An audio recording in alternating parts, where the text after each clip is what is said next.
बिस्मिल्लाहिर्रहमानिर्रहीम। अस्सलाम वालेकुम। जिंदगी रोज ब रोज गुजर रही है और हम कभी ये सोच ही नहीं रहे कि हम एक अफराद और एक खानदान और एक कौम होने के नाते रोज ब रोज जवाल की तरफ क्यों जा रहे हैं। रोज ब रोज हमारे पास अल्लाह रब्बुल इज्जत की नाराजगी के असबाब खुद ब खुद चल के क्यों आ रहे हैं। इसकी सबसे बड़ी वजह सिर्फ ये है कि हमने दावत इल्लल्लाह का काम छोड़ दिया है।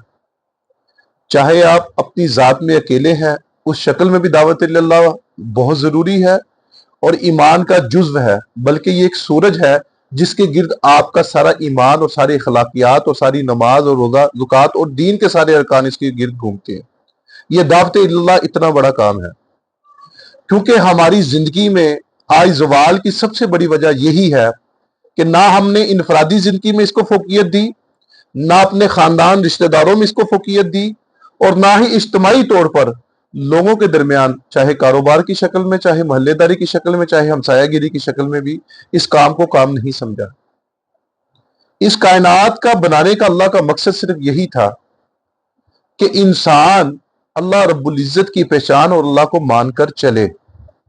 और असबाब अल्लाह ने इसलिए दिए थे कि असबाब को अपना रब ना समझेगा, असबाब से जरूरियात को पूरा होना ना समझेगा, बल्कि इस चीज को पूरा होना समझेगा कि अल्लाह चाहेंगे तो असबाब के जरिए मुझे पालेंगे और अल्लाह चाहेंगे असबाब के बगैर भी मुझे पालेंगे। दोनों चीजों पे उतना ही यकीन होना चाहिए जितना कि असबाब के होने से होता है। पानी प्यास बुझाता है, लेकिन पानी का यकीन प्यास बुझाने पे नहीं होना चाहिए। भाई अल्लाह चाहेगा तो पानी मेरी प्यास बुझाएगा। दवाई शिफा देती है तो यकीन दवाई पे नहीं होना चाहिए, शिफा देने वाले पे होना चाहिए कि अल्लाह का हुक्म है दवाई खाना, क्योंकि अल्लाह ने मुझे कायनात में भेजा है और मेरे साथ असबाब की जिंदगी लगाई है। असबाब को रब नहीं मानना, असबाब के बनाने वाले रब को रब मानना, असल ये मकसूद है। और ये होगा कब? जब इस चीज की दावत दी जाएगी, इस चीज की तरगीब की जाएगी, इस चीज को अल्लाह रब्बुल इज्जत का हुक्म समझते हुए लोगों में किया जाएगा। और सबसे पहले अपनी जात से ये बात शुरू होती है। अगर लोग कह रहे होंगे कि फलाने डॉक्टर के पास बड़ी शिफा है, तो बिल्कुल भाई शिफा होगी, अल्लाह रब्बुल इज्जत ने दी है उसको शिफा। ये आगे से अल्फाज है। इन्हीं अल्फाजों की तशरीह जो है हम अरबी जुबान में भी करते हैं। इंशाअल्लाह जी मैं कल हाजिर होऊंगा, इंशाअल्लाह अल्लाह ने चाहा मैं आपका ये काम करूंगा। और वादा खिलाफी जो होती है उसमें इंशाअल्लाह का लफ्ज ना किया जाए तो वो ऐसे होता है जैसे वादा किया हुआ होता है। अल्हम्दुलिल्लाह, अल्लाह ने आसानी की जी, मैंने आपका काम कर दिया। या अल्लाह तेरा शुक्र है तूने मुझे इस काबिल समझा कि मैंने इन लोगों की मसाइल को हल किया। ये छोटे इंशाअल्लाह, माशाअल्लाह, अल्हम्दुलिल्लाह, यरहकुमुल्लाह, जज़ाकल्लाह खैर, अगर कोई आपका काम कर देता है जज़ाकल्लाह खैर, अल्लाह माशाअल्लाह, अल्हम्दुलिल्लाह, यरहकुमुल्लाह, जज़ाकल्लाह खैर, अगर कोई आपका काम कर देता है जज़ाकल्लाह खैर है। उसका आगे से जिस बंदे ने काम किया उसका आगे से ये अल्फाज है, अल्हम्दुलिल्लाह, अल्लाह ने मुझे इस काबिल बनाया कि मैं लोगों के काम आ रहा हूं। ये छोटी छोटी सी चीजें जो है ना, ये जब तक तरगीब की शक्ल में हम एक दूसरे को नहीं ना देंगे, उस वक्त हमारी जिंदगी में इन चीजों का वजूद कम हो जाएगा। आज तरगीब जो चल रही है वो बुराई की चल रही है और सरेआम चल रही है। आपका कोई दोस्त गुनाह करके आता है, अल्लाह ना करे, कोई ऐसी बात करके आता है, किसी को बेवकूफ बना के आता है, तो अलल इलान मजमे में उसको एक मजाक के तौर पर, फनी के तौर पर, प्रैंक की शक्ल में बता रहा होता है कि आज इसको मैंने ऐसे घेरा दिया, आज इसको मैंने ऐसे कहा।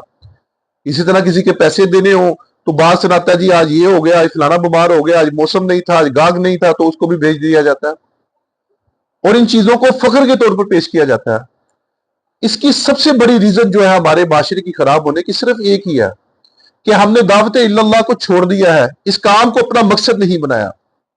जब ये काम मकसद में होगा तो जज़ाकल्लाह, इंशाअल्लाह, अल्हम्दुलिल्लाह, माशाअल्लाह, ये सारी चीजें हमारी जिंदगी में ऐसे ही होंगी जैसे जुबान के साथ सांस ले रहे हैं, जैसे अंदर से सांस निकल रही। आज इन चीजों का ना होना, फकदान ना होना, हमारी मजलिसों में, हमारी मस्जिदों में, हमारे मोहल्ले में, हमारी गलियों में इस चीज की तरगीब नहीं जी जाती। सहाबा की 24 घंटे की जिंदगी जो थी वो अल्लाह रब्बुल इज्जत के हुक्म के मुताबिक थी। जब दूसरे लोग, गैर मुस्लिम लोग पूछते थे कि आपका कुरान किधर है, तो उनसे कहा जाता था कि किसी सहाबी को देख लो, ये जो चल रहे हैं ये चलते फिरते कुरान है। क्योंकि उनकी जिंदगी से बैद ही नहीं थी अल्लाह की नाफरमानी। 24 घंटे में सोने तक, सुबह जागने से बाद की जिंदगी तक और रात सोने की तक जिंदगी तक सिर्फ एक ही अमल उनको मकसूद था कि मेरा अल्लाह मुझसे कैसे राजी हो जाए। और उसके लिए मुख्तलिफ हीले हुज्जत किए जाते थे, क्योंकि उस वक्त दावत का माहौल और नबी करीम सल्लल्लाहु अलैहि वसल्लम की दावत थी, आपका पैगाम था, और आपकी सरबराही में सहाबा के ऊपर अल्लाह रब्बुल इज्जत के नबी सल्लल्लाहु अलैहि वसल्लम ने फरमाया कि किसी एक सहाबी की भी आप उनकी मशले राह, उनकी जिंदगी को अपना ले, आप निजात की तरफ पहुंच जाए। तो जब आप किसी एक सहाबी की भी जिंदगी को पढ़ेंगे, हमारे 4 खलीफा हैं, चारों खलीफा में से किसी एक की भी जिंदगी आप पढ़ेंगे तो उनकी सारी जिंदगी से और 24 घंटे की जिंदगी से, इवन के एक एक सेकंड से भी यही साबित हो रहा है कि उनका काम सिर्फ अल्लाह को राजी करना था।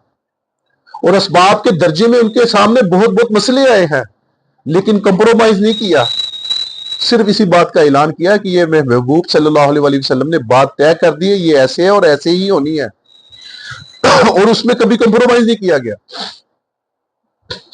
और आज उस मेहनत को आज के दौर में देखा जाए तो ये ना होने के बराबर है। मुख्तलिफ जमातों की शक्ल में ये मेहनत हो रही है, तबलीगी जमात की शक्ल में ये मेहनत हो रही है, लोगों के घर घर दरवाजे खड़काए जा रहे हैं। आज के दौर में देखा जाए तो ये ना होने के बराबर है। मुख्तलिफ जमातों की शक्ल में ये मेहनत हो रही है, तबलीगी जमात की शक्ल में ये मेहनत हो रही है, लोगों के घर घर दरवाजे खड़काए जा रहे हैं, लेकिन उस दर्जे की इंसान के ऊपर अमल की जिंदगी नहीं है। जब तक माहौल नहीं होगा उस वक्त तक ये काम नहीं किए जा सकते, उस वक्त तक असल यकीन, अच्छे अखलाक, अच्छी नमाज, ये चीजें नहीं आई। ये आप अपने घर का माहौल बना लें या अपनी इनफरादियत का माहौल बना लें तो इंशाल्लाह फिर आपकी जिंदगी भी बढ़ रहेगी, और आपकी वजह से आपके घर वालों की, और फिर घर वालों से अल्लाह रब्बुल इज्जत दीन के दाई पैदा करेगा जो लोगों की हिदायत का जरिया बनेगी। आज आप देख लें कि कायनात में हर चीज की दावत दी जा रही है और बहुत कम है कि अल्लाह रब्बुल इज्जत की पहचान करवाई जा रही है। आज हमारी जिंदगी से अल्लाह रब्बुल इज्जत की जात का यकीन निकल चुका है, जिस तरह होना चाहिए था वैसे है नहीं। हमने इस काम को काम नहीं समझा। माहौल का जो है ना, ये बड़ा फर्क पड़ता है। अगर आप पाकिस्तान में हैं, आप देख लें कई दफा ऐसे होता है आपको झूठ बोलना पड़ जाता है, कई दफा ऐसे होता है कि आपको बड़ी बातों पे कॉम्प्रोमाइज करना पड़ता है इस माहौल के मुताबिक, और यही इंसान वायलेशन कर रहा होता है पाकिस्तान के अंदर, और यही इंसान जब जापान के अंदर जाता है या दूसरे मुल्कों के अंदर जाता है फिर वो सच भी बोल रहा होता है और एक अच्छा इंसान भी बन रहा हो। ये माहौल ही होता है जो जहां पे जैसे रह रहा हो उस माहौल के मुताबिक। और इसके मुतल्लिक हम अक्सर मिसाल भी होती है कि जैसा देश वैसा बेस, और पंजाबी में हम अक्सर कहते हैं जहो जी लाड़ियां हो जी सवारियां। तो अगर आपने अपनी जिंदगी का मुहासबा करना है, अगर आप ये समझते हैं कि आपने अकेले अल्लाह रब्बुल इज्जत के यहाँ पेश होना है और अकेले आपके अजीजो कारिब ने आपको कब्र के अंदर मनोमन मिट्टी के अंदर दफना के आना है, तो फिर आप समझ लीजिए आपकी खैर ख्वाही के लिए एक ही काम जरूरी है, और वो दावत इल्लल्लाह, और उसके बाद अपनी जिंदगी को बदलना है। और ये दावत इल्लल्लाह अगर जिंदगी में नहीं है तो नमाज फिर वो अपनी मर्जी से पढ़ रहा है, अखलाकियात तो अपनी मर्जी से पेश कर रहा है। जब दावत इल्लल्लाह जिंदगी में है, कम से कम 7 लोगों को रोज ये दावत दे रहा है यार अल्लाह का हुक्म मानो। ये नहीं कि आपने डायरेक्ट कहना है किसी मौजू पे बैठ के आप 5 मिनट उनकी बातें सुनते हैं, 7वें मिनट ये भी तो कोई यार हम लोग भी तो अल्लाह की नाफरमानी करते हैं, और बड़े तरीके से साथ बड़ी हिकमत अमली से उन्हें दावत दें। 7 बंदों को कम से कम दावत दें, इस चीज का यकीन दिलाएं कि मसले मसाइल हुकूमत के जरूर हैं लेकिन हमारे भी है, हम भी अल्लाह को बुला बैठे। आप देखें हमारे मुल्क में सलाब कितना बड़ा आता है, कितने लोग गुजरे होते हैं, कितने लोग बाहर बैठे होते हैं, मदद के तलबगार होते हैं, और ये वो हालत होती है बेकसी की जब इंसान को कुछ नहीं तो अल्लाह तो कम से कम याद आना चाहिए ना। तो इस हालत में भी वो लोग अल्लाह को याद करने को तैयार नहीं है। किस दर्जे की नाफरमानी हमारे मुल्क में फैल चुकी है, और आप खुद ही अंदाजा लगाएं किस दर्जे की जरूरत है दावत अल्लाह की, इस चीज को फैलाने की कि तेरा मेरा खालिक अल्लाह है, हमारे मसले मसाइल हमें कुछ नहीं कर सकते जब तक अल्लाह हमारे साथ है। तो अल्लाह को साथ लेने का बेहतरीन जरिया यह है कि अल्लाह कहो रब अल्लाह की, इस चीज को फैलाने की कि तेरा मेरा खालिक अल्लाह है, हमारे मसले मसाइल हमें कुछ नहीं कर सकते जब तक अल्लाह हमारे साथ है। तो अल्लाह को साथ लेने का बेहतरीन जरिया यह है कि अल्लाह को राजी करना मकसूद है, अल्लाह की हम्दो सना बयान करना मकसूद है, दावत अल्लाह लोगों को अल्लाह की तरफ बुलाना मकसूद है। जब ये काम करेगा फिर अल्लाह इसके कामों को काम नहीं करेंगे, इसको अपने काम छोटे लगेंगे और इसके कामों में अल्लाह इसको नहीं फंसाएगा, और दीन के लिए इसका काम करना आसान कर देंगे। جب اپنے آپ کو اللہ کے پاس پیش کرے گا کہ اللہ میں اپنے آپ کو پیش کرتا ہوں کہ تم مجھے دین کی محنت کے لیے قبول و منظور فرما، پھر اللہ اس کے درجات، اس کی زندگی، اس کے مقامات، اس کو رحمت اور اس کو راحت والی، سکون والی اللہ زندگی عطا فرمائے۔ آج ہمارے مشاہدے میں ہے، جو جتنا مرضی بندہ امیر آدمی ہو جائے، ہمارے ذہنوں میں بھی یہی ہے کہ شاید اسباب جو ہے یہ پیسوں کے ساتھ زیادہ حل ہوتے ہیں۔ نہیں میرے پیارے، دل کا سکون، راحت، چین جو ہے اللہ نے اپنے ذکر کے اندر رکھی ہے، اللہ نے اپنی عبادت کے اندر رکھی ہے، اللہ نے اپنی تعریف حمد و ثنا میں رکھی ہے۔ 1,24,000 کے قریب نبی آئے ہیں، کسی نبی نے آ کر اپنی امت کو مال و متاع کی دعوت نہیں دی، صرف ایک چیز کی دعوت دی ہے، اور وہ ہے کلمہ طیبہ کی دعوت، لا الہ الا اللہ محمد رسول اللہ۔ آخر میں میرے محبوب صلی اللہ علیہ وآلہ وسلم آئے ہیں، انہوں نے بھی آ کر اسی چیز کی محنت کی ہے۔ اے لوگوں، اپنی ذات سے چھوڑ کر ایک اللہ رب العزت کے بندے بن جاؤ، پھر اللہ رب العزت وہ کریں گے جو تم چاہتے ہو۔ اور مفہوم تشریح ہے، اگر تم وہ کرو گے جو تمہاری چاہت ہے تو اللہ پھنسا دے گا تم کو تمہاری چاہتوں میں، ہوگا پھر بھی وہ جو اللہ کی چاہت ہے۔ اگر تم وہ کرو گے جو اللہ کی چاہت ہے تو پھر اللہ وہ کرے گا جو تمہاری چاہت ہے۔ پھر اللہ رب العزت آپ کی چاہتیں، آپ کی سوچ، آپ کا علم، فکر، ہر چیز بدل دیں گے۔ پھر ایک اللہ سے ہونے کا یقین دل میں آئے گا، اور اللہ سے ہونے کا یقین، سیدنا بلال رضی اللہ تعالیٰ عنہ دیکھ لیں، نسل در نسل غلام تھے، اور اپنے یقین کو اور دعوت اللہ کو اور اللہ سے ہونے کا یقین کیسے ریت کے انگاروں میں اور مار کی شکل میں اور تکلیفوں کی شکل میں یہ لفظ کو پکایا ہے، احد احد اللہ ایک ہے، اللہ ایک ہے، اللہ ایک ہے۔ آج ہماری زندگی میں وہ تکلیفیں پریشانیاں نہیں ہیں اس طرح کی، ہماری زندگیوں میں یہی تکلیفیں پریشانیاں بڑی ہیں کہ ہم اس معاشرے میں ہیں جس معاشرے میں برائی اعلیٰ درجے کی ہے۔ اس معاشرے میں بھی اگر ہم یہ کام شروع کر دیں گے تو انشاءاللہ اللہ ہمیں یقین کی دولت سے نوازے گا، اور جو یقین کی دولت سے مالا مال ہو گیا، کائنات تو دور کی بات، ہر چیز اس کو چھوٹی نظر آئے گی، ماں سوا کہ اللہ میرا خالق ہے، اللہ میرا رازق ہے، اللہ میرا مصور ہے، اللہ میرا رحمان ہے، اللہ میرا رحیم ہے، اللہ علیم ہے، اللہ بصیر ہے۔ پھر اللہ کو دیکھے گا، دیکھنے سے مراد پھر اللہ کو یہ اپنے دل میں تصور کرے گا، میرا اللہ مجھے دیکھ رہا ہے، میں اس حالت میں ہوں، میں مصیبت میں ہوں، میں کس حالت میں ہوں۔ جب اللہ بصیر ہے، اللہ سمیع، اللہ سننے والا، میں اللہ کو سنا رہا ہوں، اللہ میرے مسائل چھوٹے ہیں، تو سب سے بڑا ہے، تو خالق کے مالک کے کائنات کلی ہے۔ یہ جو یقین کا آنا ہے نا، یہ یقین کا صرف ایک ہی شکل میں آ سکتا ہے، اللہ والوں کی مجلس، اپنے خاندان کو، اپنے عزیز و قاری کو بٹھاؤ، اور بٹھا کے ان دعوت کو عام کرو کہ میری اور آپ کی کامیابی اللہ کے حکم کو ماننے کے اندر ہے، اور اللہ ہی ہمارا خالق ہے، اللہ نے ہمیں بنایا ہے، اللہ نے زمین آسمان بنائے ہیں، اللہ ہی ساری چیزوں کا بنانے والا ہے، اور ایک اکیلا بادشاہ ساری کائنات کا اللہ رب العزت ہے۔ ان چیزوں کو اتنا بولو کہ آپ کے اندر یہ چیزیں رچ بس جائیں اور گھر کر جائیں یہ چیزیں، پھر آپ کی زندگی سے یہ چیزیں آئیں گی، پھر آپ کی زندگی سے یہ چیزوں کا سارا آنا جانا ہوگا، پھر اچھے اخلاقیات بھی آئیں گے، اچھی نماز بھی آئیں گی، کیونکہ آپ کو فکر ہوگی۔ کسی بھی طالب علم کو جب فکر ہوتی ہے نا کہ میرے پیپر آنے ہیں، میں نے تیاری کرنی، ان کتابوں کی میں نے امتحان دینا ہے، تو اس کو پتہ بتا دیا جاتا ہے کہ فلانی ڈیٹ پہ تمہارے پیپر شروع ہونے ہیں، اور یہ کتابوں میں یہ چیزیں آنی ہیں۔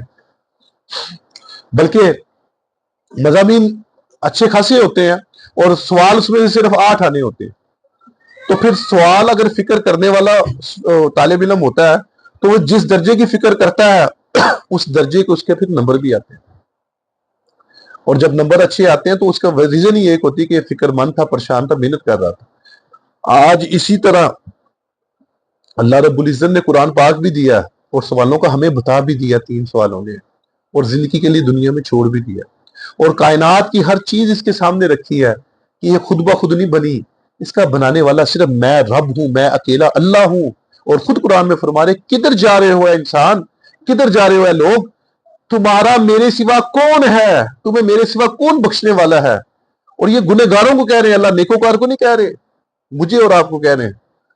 تو جب ایسا اللہ کی طرف سے، اتنے بڑے خالق کی طرف سے ہمارے لیے میسیج ہو، اور ہم عام جہاں پہ بھی بیٹھے اللہ سے رابطہ کرنے والے ہوں، تو پھر ہمیں کس چیز کی بعید ہے، کس چیز سے ہم دوری اختیار کیے ہوئے۔ زندگی گزرنی اور گزر جانی ہے، حلال طریقے سے بھی اور حرام طریقے سے بھی۔ حلال طریقے سے گزارے زندگی، اچھے طریقے سے گزارے زندگی، اللہ رب العزت کو راضی کرنے میں گزارے زندگی، اللہ رب العزت کی دعوت کو اتنا بولیں کہ دل میں یہ چیزیں رچ بس جائیں کہ نہیں یار، نہیں، کسی سے کچھ نہیں ہوتا، اللہ سب کچھ کرنے والا ہے، اللہ ہی خالق ہے، اللہ ہی مالک ہے۔ ان باتوں کی سمجھ ابھی نہیں آئے گی، جب آپ ان بولوں کو بولو گے نا، پھر دیکھنا کہ دل کے اندر کیسی آپ کی خیر و برکتیں آتی ہیں، کیسے دل کے سیاہ جو رستے ہوئے ہیں یہ کیسے سفید کی طرف جاتے ہیں۔ پھر دیکھیں ان بولوں کے بولنے کے بعد نماز پڑھ کے دیکھیں، پھر کیسی راحت سکون چین ملتا ہے مجھے۔ میرے پیارے، اپنی زندگی میں اس چیز کو شامل کریں، دعوت اللہ کو۔ آج کائنات کا جتنا بھی بیگار ہے یہ اسی چیز کا ہے کہ ہم نے اسلام کو کام نہیں سمجھا، چھوڑ دیا ہے۔ مال کمانے کو، دولت، جھوٹ بولنے کو، بددیانتی کو، ناپ تول کرنے، ان کو کام سمجھ رہے ہیں۔ یہ کاموں میں سے کام نہیں ہے، یہ پکڑ کے اسباب ہے، یہ بغیر حساب کتاب جہنم میں لے کے جانے والا۔ میرے پیارو، اس لیے کوشش کرتے ہوئے اللہ رب العزت کو راضی کرنا ہے اور دعوت اللہ کو اپنی زندگی کا مقصد بنانا ہے۔ کم از کم 7 بندوں کو روز اس چیز کی دعوت دینی ہے کہ تیری میری کامیابی اللہ کے حکم اور آپ صلی اللہ علیہ وسلم کی مبارک زندگی ہے۔ اس سے اللہ کہ دل کے اندر کیسی آپ کی خیر و برکتیں آتی ہیں، کیسے دل کے سیاہ جو رستے ہوئے ہیں یہ کیسے سفید کی طرف جاتے ہیں۔ پھر دیکھیں ان بولوں کے بولنے کے بعد نماز پڑھ کے دیکھیں، پھر کیسی راحت سکون چین ملتا ہے مجھے۔ میرے پیارے، اپنی زندگی میں اس چیز کو شامل کریں، دعوت اللہ کو۔ آج کائنات کا جتنا بھی بیگار ہے یہ اسی چیز کا ہے کہ ہم نے اسلام کو کام نہیں سمجھا، چھوڑ دیا ہے۔ مال کمانے کو، دولت، جھوٹ بولنے کو، بددیانتی کو، ناپ تول کرنے، ان کو کام سمجھ رہے ہیں۔ یہ کاموں میں سے کام نہیں ہے، یہ پکڑ کے اسباب ہے، یہ بغیر حساب کتاب جہنم میں لے کے جانے والا۔ میرے پیارو، اس لیے کوشش کرتے ہوئے اللہ رب العزت کو راضی کرنا ہے اور دعوت اللہ کو اپنی زندگی کا مقصد بنانا ہے۔ کم از کم 7 بندوں کو روز اس چیز کی دعوت دینی ہے کہ تیری میری کامیابی اللہ کے حکم اور آپ صلی اللہ علیہ وسلم کی مبارک زندگی ہے۔ اس سے اللہ رب العزت آپ کی دنیا آخرت میں کامیابی دیں گے۔ اور بچوں کو اس چیز کی ترغیب دیں۔ ہم صبح سے شام تک بچوں کی دنیاوی کام اور مال متاع میں بنانے میں لگے ہوئے ہیں اور ہنر سکھانے میں لگے ہوئے ہیں، نہیں لگے تو آج ان کی زندگی کو اللہ کے حکم آپ صلی اللہ علیہ وسلم کی مبارک زندگی کے مطابق نہیں کر رہے۔ کیوں کہ ہماری صبح سے لے کے شام تک ایک ہی چیز کی محنت ہے، دنیا دنیا دنیا اور دنیا، پھر بچہ بھی دنیا دار ہوگا۔ اس لیے اپنی زندگی سے کچھ لمحہ نکال کر روز 5 منٹ 10 منٹ اپنے بچوں کو پاس بٹھائیں، بے شک 100 دفعہ ان کے ساتھ کلمہ پڑھیں، ان کو تعریف اللہ کی حمد و ثنا اور بتائیں کہ کائنات کا صرف خالق مالک اللہ ہے اور کامیابی صرف آپ صلی اللہ علیہ وسلم کی مبارک زندگی کے اندر ہے۔ اور اس سے بڑی کامیابی کوئی نہیں ہے کہ انسان کو دنیا کے اندر ہی جب جنازہ اٹھے اور یہ شہادت مل رہی ہو کہ انسان اچھا تھا، لوگوں میں امن اور سکون کی بات کیا کرتا تھا اور اس کے اندر کوئی ریاکاری نہیں تھی، یہ سارا کام صرف اللہ کی رضا کے لیے کرتا تھا کہ میرا اللہ مجھ سے راضی ہو جائے۔ تو مجھے اللہ رب العزت آپ کو اور ہم سب مسلمانوں کو اپنی رحمت میں رکھے اور ہمیں ایسے کام کرنے کی توفیق عطا فرمائے جس سے اللہ راضی ہوتا ہے، اور دعوت اللہ کو اپنی زندگی کا مقصد بناتے ہوئے اپنے کاروبار میں، اپنی روزمرہ کی زندگی میں اس